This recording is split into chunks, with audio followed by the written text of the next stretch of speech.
The Pharisees, what's his name, says to them, we heard there's a new king of the Jews, right? So he calls the Pharisees and the scribes and says, what's up with the king of the Jew thing being born? Check it out. So they go check it out. They come back. Yep, prophecy says there's going to be one born king of the Jews. He's going to be born in Bethlehem. He's from Nazareth. He's of the lineage of David. They're going to call him Christ. But we're not going to go worship him. We're not just sure where in Bethlehem he's going to be born, but we're not going to go worship him.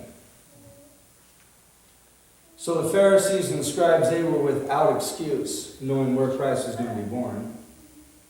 But they're not going to go see him. They were unworthy to see him because their container was still marred from pride, vengeance, hypocrisy, power, overruling. They couldn't go see the baby Christ, folks, because their container couldn't get there. So 3 wise men from the east make this long journey. We perceive, or historians perceive, somewhere in Iraq, they traveled. Wise men, 3 wise men. They brought all this cash. What did they bring? Gold, frankincense, and myrrh. Because now Joseph and Mary was going to have to spend several years in Egypt while the little baby boys all around Bethlehem and the area were going to be slaughtered for the next few years. So the wise men brought a great blessing to Joseph and his family so they wouldn't have to set up shop in Egypt so that God could be taken care of. Somebody say amen. Yeah. See? All right. So here come the wise men. Now, the wise men were able to go into the barn, present gifts, and bow down and worship the baby Jesus because their container contained humility. You see, a portion of wisdom has to be humility. Anybody that says that they're a humble person is not a humble person. Well, I'm really a humble person. I came from humble beginnings and I'm just humble. No, we laugh at that, but unbelievable. See, the scribes and Pharisees, they even knew where he was going to be born, but they had no humility about him. Their container had no humility, therefore they couldn't go in and see him and worship him. The wise men, a portion of wisdom contains humility. It has to. Humility. What's a sign of humility? When we're worshiping and praising the Lord, folks, raising our hands unto the Lord, that's a sign of humbleness. Yes, amen. That's a sign of surrender. Now, last week I got after us about the altar, and you know what? We're going to be more responsive this next coming year. We're going to be more responsive. We're going to raise our hands like we should. No, you don't have to. You know, I mean, my shoulders get tired, right? I mean, in fact, I can only go that high. You know what I'm saying? So if I got to go higher than that to get to God, then I'm lost. Okay? We're going to be more responsive. Lifting our hands and worshiping the Lord is a sign of humility. And anybody that's truly wise, they have a portion of that wisdom contains humbleness. That's why the wise men were able to go in and worship the Lord, because of the container in which they possessed.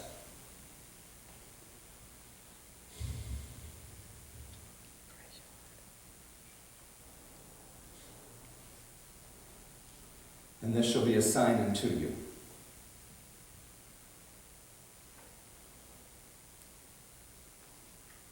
They shall know we are Christians by our love. By our love, they shall know we are Christians by our love. They'll know what church you go to because of your generosity. Lapway's going to start talking about Lapway Assembly of God Church. That's what's going to happen. Our containers is in the process of being changed, improved. I'll tell you right now, my containers. Let me just tell you a quick story. Actually, all this pain and all this stuff that I'm going through right now, I think it's just false evidence appearing real. I want to know the truth. And I called the doctor this morning, one of the side doctor guys. He said it's really just the stent that's in me. And so my kidney is spasming on the stent up here, and my bladder is spasming on the stent down here. And that's just, that, those of us that have had knee replacements, this thing I'm going through right now kills my knee replacement. I mean, when I had pain with the knee replacement, it was a sharp pain, from time to time if I moved the wrong way.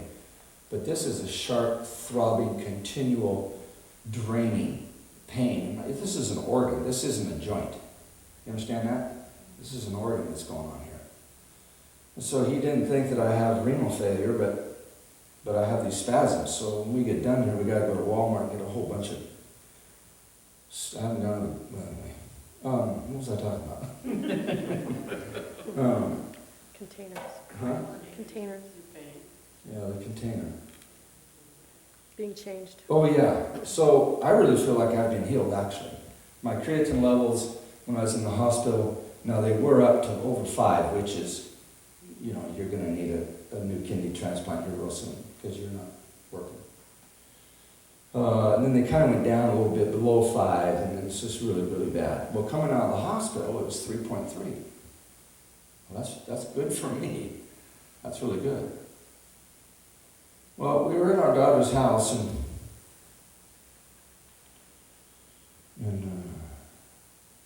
I wasn't really complaining, but I was distraught about everything.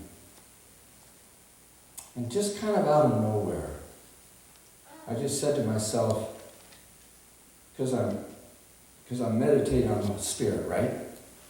Meditating on the Spirit. And out of nowhere, I said to myself, I'm going to just start giving thanks for everything all the time. And it was like this heavy burden thing just went away. And real soon, I don't know how close I was to Linda, but I said, I think I've been healed. I think God has healed me. Now, we thought that a while back, but we had false evidence. And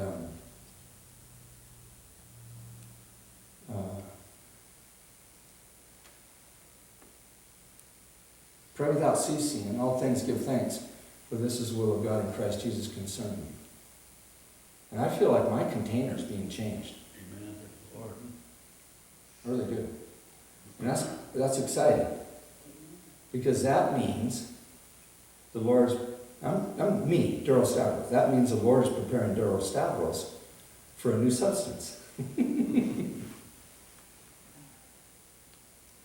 Now, if this was a black church, you'd all be jumping up and down and shouting, going crazy.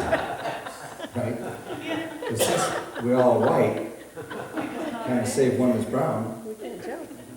we're just cool.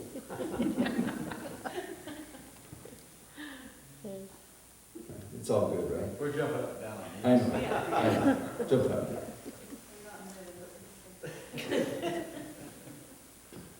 down. So this coming year, we need to be more responsive to the Spirit. We need to be more responsive to the call. Okay? Our containers.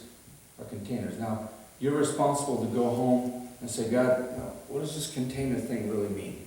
Show me, Lord, for me, what does this container thing mean? Okay? And because I believe there's new substance coming. Amen. If this is a black church, you'd be jumping up and down and shouting. We don't want to break anything. What's that? We don't want to break anything. You don't want to break anything? Okay, so I'm just thankful that we were able to get through this. Hallelujah. Amen. I told Linda before I came over, I said, I've never, Pastor Troy, I've never started and not been able to finish. We made it through it. Hallelujah, I didn't know.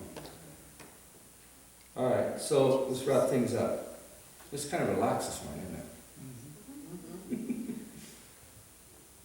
Okay. So we're going to be more responsive, our containers are going to change. We're going to set forth as a congregation a reputation in this community. We're going to seek the Lord in new ways. And know that we're Christians by our love one for another. Hallelujah. And again, I just want to say for me and Linda, to all of you, have a great, happy New Year, and awesome Merry Christmas. And we're just so proud of you and looking forward to 2016. And so, if you ask me now, so Pastor, how you doing? The answer is always going to be, we're praising the Lord and giving thanks. Okay? That's going to be the answer until this thing gets settled. Okay? Let's all stand.